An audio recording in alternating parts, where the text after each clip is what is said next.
Hey everyone, welcome back. So in this episode, I'm hoping to do a cheap stereo upgrade for my BMW. How cheap is cheap?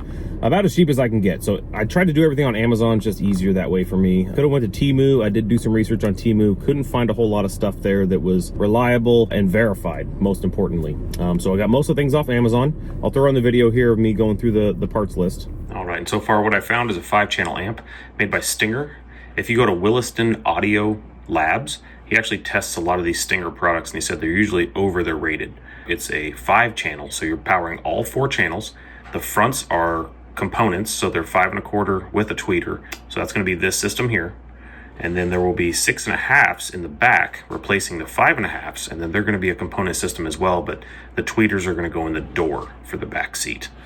So we're going to use that amp, those speakers, and then an MB Quart 8-inch shallow subwoofer, and it's going to replace the 5 1/4 that's in the trunk. And then we got a RCA and a fuse holder, and all of this for $346. And now all of that stuff has arrived. I went through the break-in process some time ago so that I can just throw them into the car. All right, so we're just finishing up the Super Bowl, if anybody cares about that.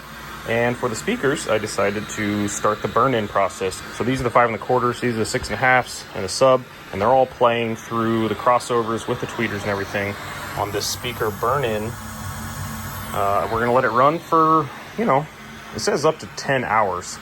I have a computer power supply just powering the amp. Everything's set to kind of medium level. Nothing's real loud, but there it is. It's just gonna make noise for a long time. And now here we are. So today we are testing the stock setup on the car. So there is a subwoofer in the back. It's a 5 1/4-inch subwoofer, if you can even call it a subwoofer. It is in an enclosure that makes it more responsive to certain frequencies. And then there's 2 5 1/4s in the back. There's 2 tweeters in the rear door, and there's 5 1/4s and tweeters in the front door, and that's the system. I think there's like 2, so there's an amplifier and a DSP, sound processor. Both of those will be coming out. So one of the things about this car is the 5 1/4s in the roof. It's a weird placement. You can't even, it's so far away from the rear passenger that you really can't even hear those. I mean, you can hear them, but they're not firing at you. It's kind of more like a rear fill mid-bass. So what I have found is there was a guy that made an adapter that goes from 5 1/4 to 6 1/2, and it just kind of sticks out of the roof a little bit. I'm okay with it sticking out of the roof. Most people probably would like it to disappear. So today we're going to test the stock setup. So what I have is a playlist of stuff that I normally use for testing speakers. I have a nice speaker setup in my shop. I have a nice speaker setup in my house. So it's just kind of one of those things that I usually kind of run through. I will use a decibel meter on my phone, and we'll try and just, I'm going to tune it. Well, first, I'm not going to tune it at all. I'm going to use just the stock crossovers that are built into the car. And then I'll turn it up to the point where it sounds like it has some distortion. And then I will tune it to the point where I can turn it all the way up to 30. With no distortion, and see if it gets any louder. And then we'll do the same process with the aftermarket speakers. But first we gotta set a benchmark. We gotta set a standard. So I will be using the Spotify app that's built into my radio, because it's an Android radio. I have the decibel meter in my phone. I will try and take screenshots of each song. For copyright reasons, obviously, I can't put the songs in the video, but you are more than welcome to use those songs in your setup and just see what you have. So let's get to it. Let's listen to some music, and I'll put in just some random stuff that's not copyright, and you can imagine that it's the song that I'm showing you. So, all right, let's go.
right, so I did have the DSP on rock this entire time. I just personally think it sounds better, but I did change all of the frequencies to bypass for crossovers.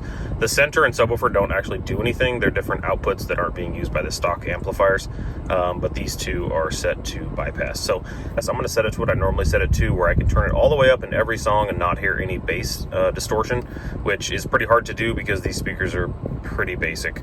But we'll go ahead and run some of the tests again and see if it made any difference.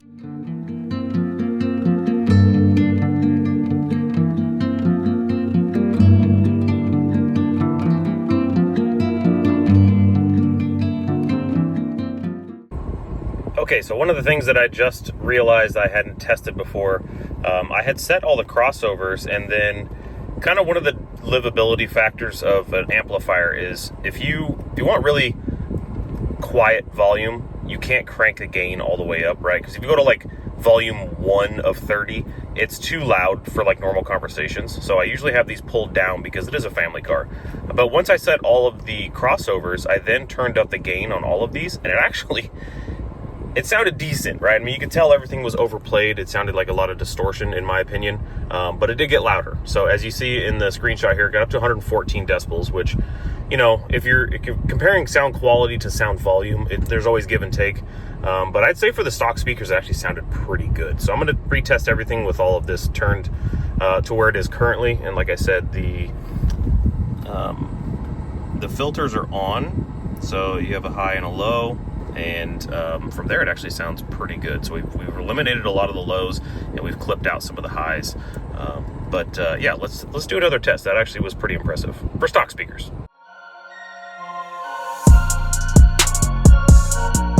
All right, so to kind of close out the initial tests, what we have gained is a lot of high level, some mid volume, but we've gained 0 bass. This thing has laughable bass. If I turn up the low pass frequency cutoff, it basically eliminates the subwoofer altogether. If I turn it on, it sounds decent, but only up to like, let's call it level 25 at most, and then there's a lot of distortion. So again, there's that trade-off of it's going to be loud, but it's going to have distortion. So you got to kind of find that middle ground. But the loudest that we got with the different song was like 104. So today, what I'm going to do, I'm just going to work on these roof speakers. So I don't have the crossovers or anything set up, but I'm going to at least see if they fit. That's the only unknown because it's a lot of changes. So I'm going to put in the adapter, and then I'm going to put in the new speakers and see how all that looks. It's definitely going to look different than that. Those stock rings are incredibly brittle. So I'm actually kind of surprised that I got this one out without breaking it. I'm going to try to get that one out without breaking it. And then I'm also going to look at a seal for the antenna that's right above that light and see if I can tell if that's leaking or not. But yeah, let's get that torn apart. All right, here we go. We got the rear speakers out. So these are, like I said, 5 1/4. They are paper. They are originals. And they're a little clapped. 4 ohm. So these 6 1/2s are 4 ohm as well, so they should work fine with the amplifier until I can get the crossovers and everything in there. But another thing that I did was I took the light out because I thought that maybe the antenna was leaking. It looks like it has leaked a small amount in the past, but it's not enough that I want to take it out and risk it leaking worse. So we got all the wires. I have recorded the colors so that when I get into this panel and I take out the stock amplifier, I can address all of these. These will go basically into the crossovers because these are all the speaker wires that just go front and rear. And then this guy will come out, and I might put the 5-channel right here if it'll fit. I haven't actually put it in here yet. Kind of hoping it will, but if not, there's a lot of space back here that I can put things.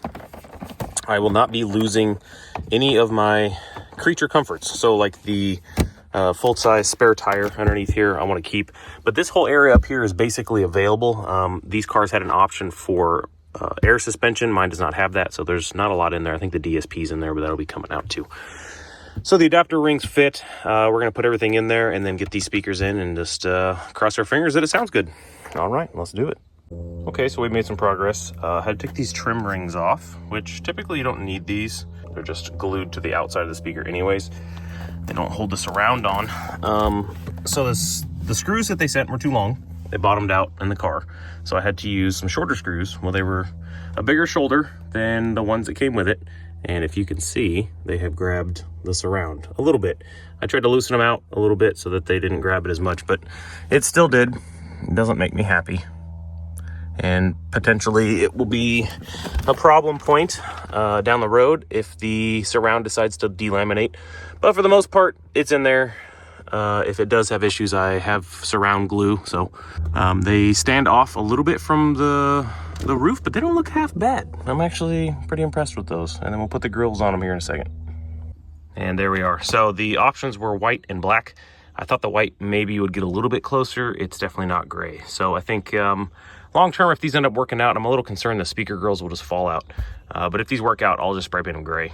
And that'll be that. Okay, so what started as just replacing the front door speakers with the components that I have has turned into, we're just gonna do this real quick.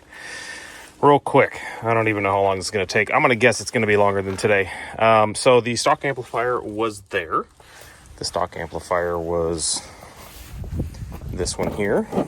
Okay, it's decent. Something like 7 watts of RMS. I had planned on putting the aftermarket amplifier in its place there. It does fit. However, I don't need to put it there. And ultimately, once it's adjusted, it can live over here. There's a cover that goes over that, and there's tons of space there. So I'm just going to extend all these wires over to there, all 10 of them, whatever it is, and then run the power and signal to there, and then it's all hidden, and then I can use this as storage space. So I took the sub out. I took all the back out. The rest of this should be fairly straightforward, right?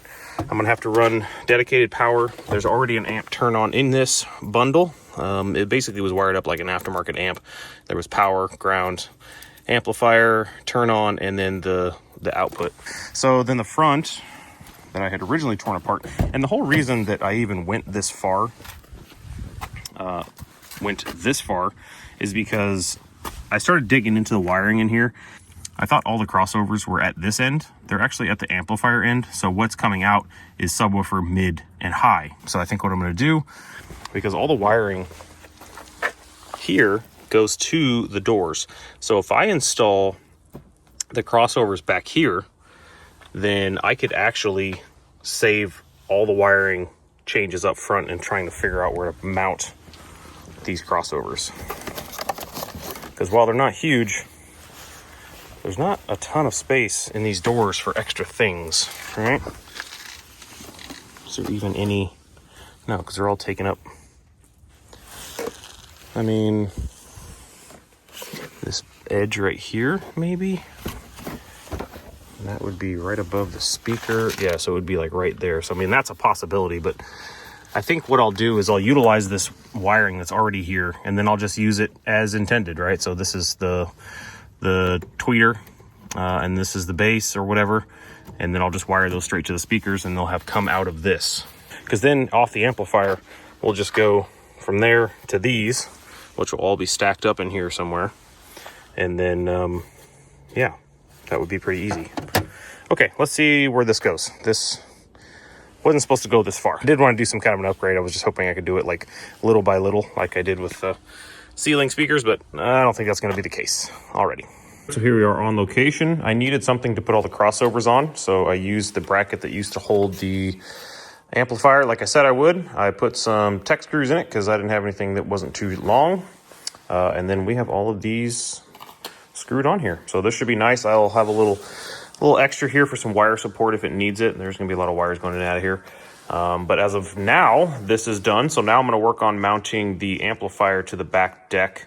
I need to take some measurements and then make the board, mount that to it. And then once everything's finalized in its place, I can start making wires. So that's next.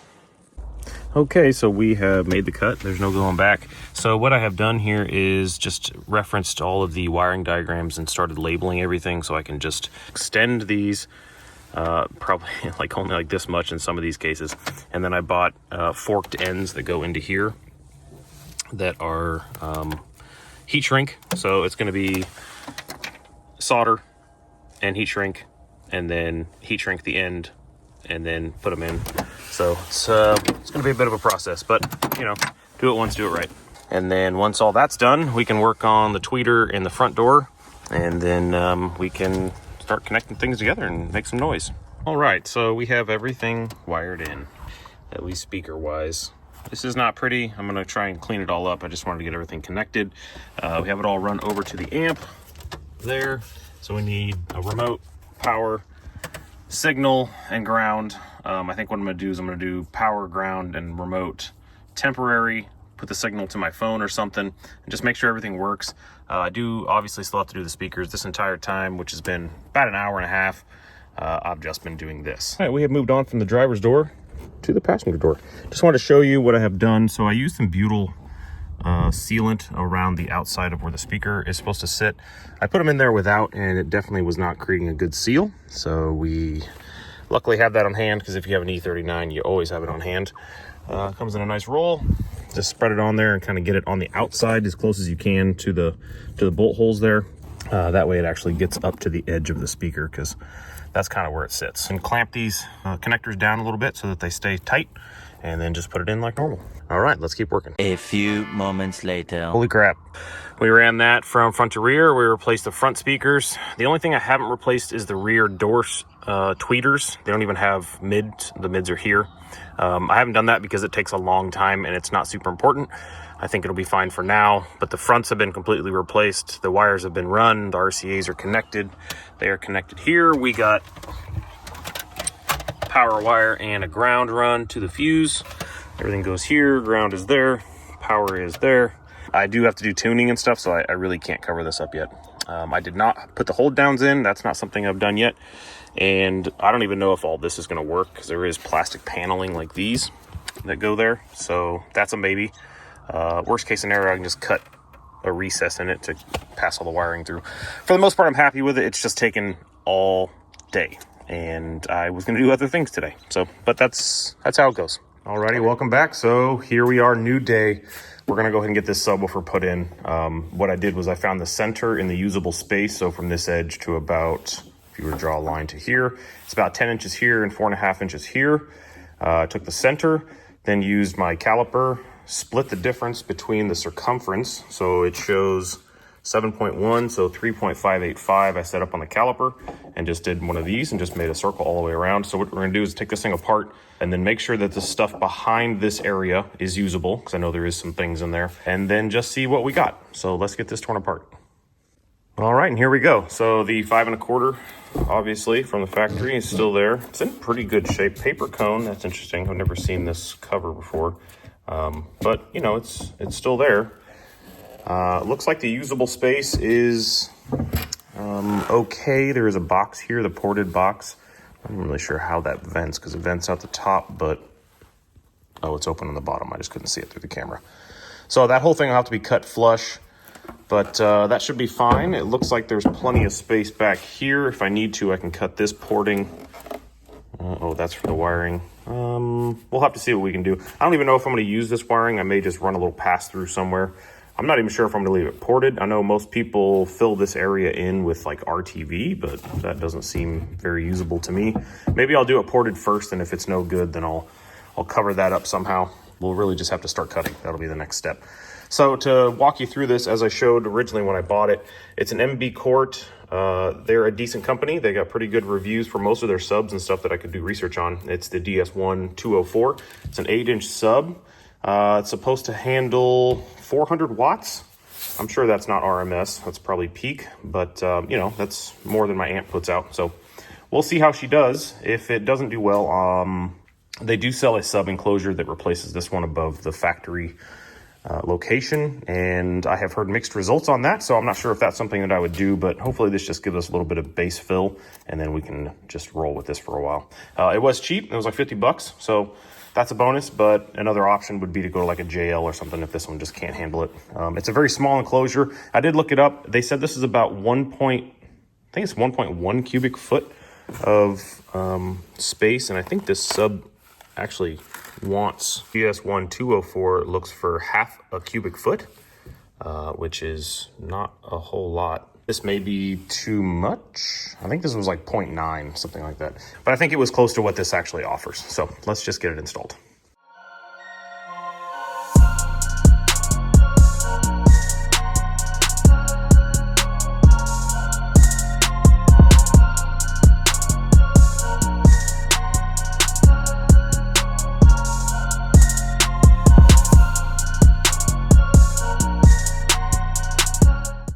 Okay, so that was interesting.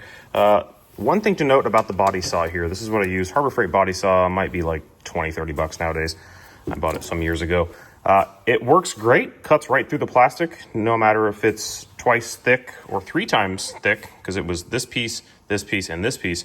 But the problem is it moves so fast it melts the plastic, and then it kind of molds back together a little bit. So I had some trouble getting it out. I just put a little pressure on it, kept going through, and it kind of broke off. And then I was able to, as you saw, able to figure out where I needed to cut out. I've seen some people cut out this entire second section here, but I'm not sure if I'm going to do that. I'm going to leave it in here first. I want to give it some rigidity, and I just don't see the point yet.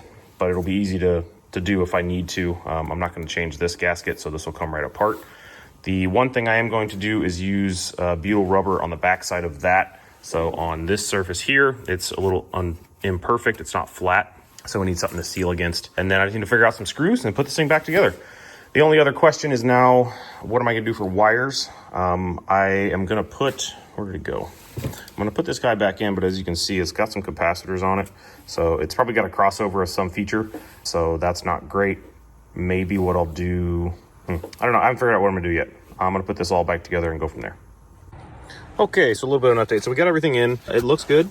It doesn't sound amazing, and I think it's because I left the box ported. I covered it with my hand, and the amount of bass went up like twofold. So I am going to do some cardboard aided design here and see if I can get a piece made, and then I'll glue it in there, and then hopefully I can just let it sit all night with some Gorilla Glue or something, and that should do it. The amp is not even trying. I have everything turned down quite a bit, and while I was playing this, trying to get it tuned to where I thought it sounded good, definitely smelled this guy. And I broke these in already, like I said, so that's kind of interesting, but I definitely never had it at that power level. So all right, so let me get this made, and then if it looks interesting, I'll show it to you, and then we'll go from there. All right, so luckily the back side of this piece is perfect. So I'm gonna cut that out. There's a divider there that I'll have to miss, but it's like the perfect size. Almost like they wanted you to do this. Okay, so let me get this cut out. All right, well, it's a bit of a rush job, but there we are. We have a little cutout for the wires. We will get some Gorilla Glue and slap that bad boy on there, and then when I come back out after I do family stuff, we will see how it sounds. Okay, we got it fit in there just perfect. I mean, if it didn't have scratches on it, it would look factory. Pretty happy with that. It may chuff around the wires. If it does, I'll put some more sealant in there. Kind of rush job, so I just use some Gorilla Glue. I know that stuff's not typically UV resistant, but this has a cover on anyways, so I think it'll be okay. So what we're gonna do is let that go for a while, let it dry, and then we will come back and check and see how things are. All right, on a lunch break, we are going to try and replace the tweeters that go around this area. I'm gonna have to double check the wiring, because when I redid all the wiring, these stopped working in the doors. So I don't know if BMW considers these mids and not tweeters, which would be really weird because there is only one spot there and there's no tweeter anywhere else in the back. Okay, I was a little bit mistaken. So in my right hand, we have the Recoil tweeter, which is a silk dome. I guess this is silk dome as well. It seems like it has a bit of a different texture to it. This one kind of has like a screen door effect, whereas this one kind of has like a undercoating for a body effect. They're almost exactly the same size. This one's a little bit bigger, so it doesn't snap right into the housing. I'm going to see if maybe I can adjust the part that actually holds the tweeter into the housing here. There's a little bit of play there, but it's nice that they're the exact same type. So hopefully, if I can get that to fit, then that'll be just snapping. Let me do some finagling. I'm gonna ohm out this speaker first, because looking at the wiring diagram, it actually says that there's some discrepancy in wire colors. So it may be one of these that I'm not using instead of the one that I wired in. So that would be annoying, but we'll see. All right, we did a little internet searching, and I have the wire plugged into the black and green. So per the wiring diagram, it's all supposed to be hooked up correctly over here. And it is. However, come to find out, because this had the cell phone option, everything was wired into the sub. The sub was a pass-through for some reason. It seems like one signal went into the sub and then multiple signals came out of the sub. So if you jumper the yellow with black to yellow with black, you then get a signal on the damn crossover. So super weird, but glad to have figured it out. So I'm just gonna connect those wires together and that should fix it. All right, so here's what I had to do.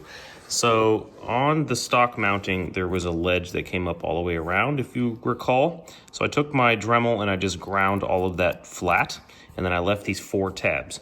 These 4 tabs are almost in the right position for the little cutouts that were on this tweeter. I just cleared some a little more. So essentially what we got here, I'll show you before I actually snap it in. If you look there, now they're gonna line up and they're gonna snap onto the back. These back ones, I didn't make as much space because I want them to be a little bit tight, but that's how we're gonna do it. So slight modification, but a bigger tweeter will fit. All right, and there we go. So we got her snapped in there. Come on, focus. There we go. It's a stretch. Is it gonna work forever? I don't know. It just needs to work until I put the door panel on and then not fall off. Okay, let's get this wired up and see how it sounds. Okay, so there's a little update. We went ahead and soldered and heat shrinked the wires together. I'm just gonna stuff this right up in here and it will disappear forever. And I'm not gonna worry about it. And then all of that is good to go, so that's great. One day I'll clean that up. Got the door panel in on the driver's side. Turned the stereo on and everything sounded good. This side is working now, which is great. It does not sound as good. It's very high pitched, which smaller tweeter, more power probably makes sense. I will replace that one. I don't know if I'm gonna do it right now. It's lunchtime. We will see if I have enough time. But the fact that it all works now is a plus, so I can tune everything. But yeah, we still got one tweeter left to do. All right, second verse, same as the first. So we got the passenger side panel off. We did the same modifications and it worked out great. Again, pretty happy with that.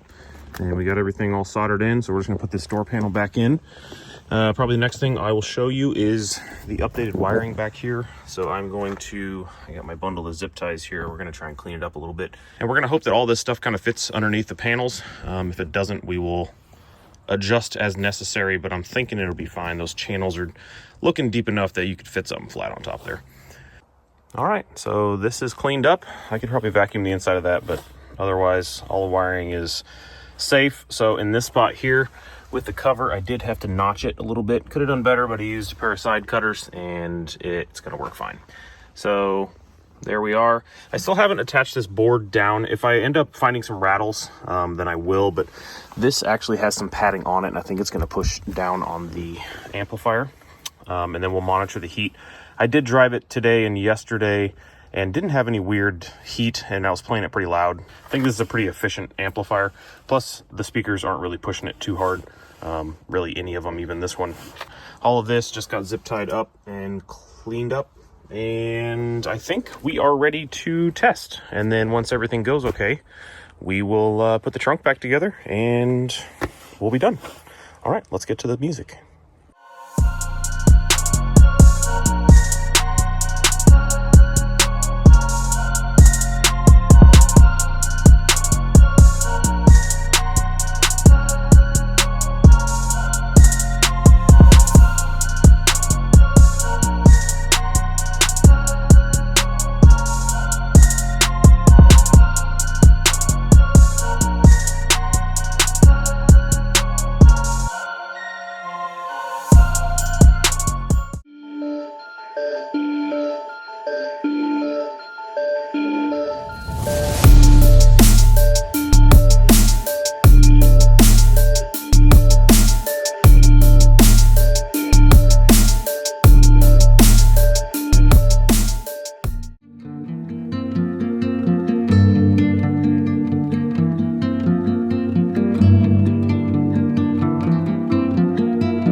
So in closing, you can see some actual number difference, but what you can't see is the actual audio quality difference. I mean, this thing totally blows me away for the money spent and the amount of effort.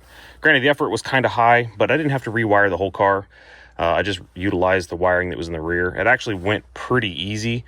This was a lot easier than I thought it would be, and it sounds amazing once we closed it up. Ported, don't do it. Close it, 100%. sounds awesome. I mean, this is a good sub. It's a good enclosure for it. And the power and everything, I mean, it just seems to be working just right. Could it be more bassy? Of course, but I don't need like a whole box in the trunk of my car anymore. I mean, if I were to do anything, it would be a sub in the spare tire, but I don't want to lose these creature comforts. That was the main thing. I still want the car to be usable. It's got a lot of extra space for things. I want to utilize those for, you know, like medical kits or tools or whatever, and kind of hide it away so that if I don't need it, it's not in the way.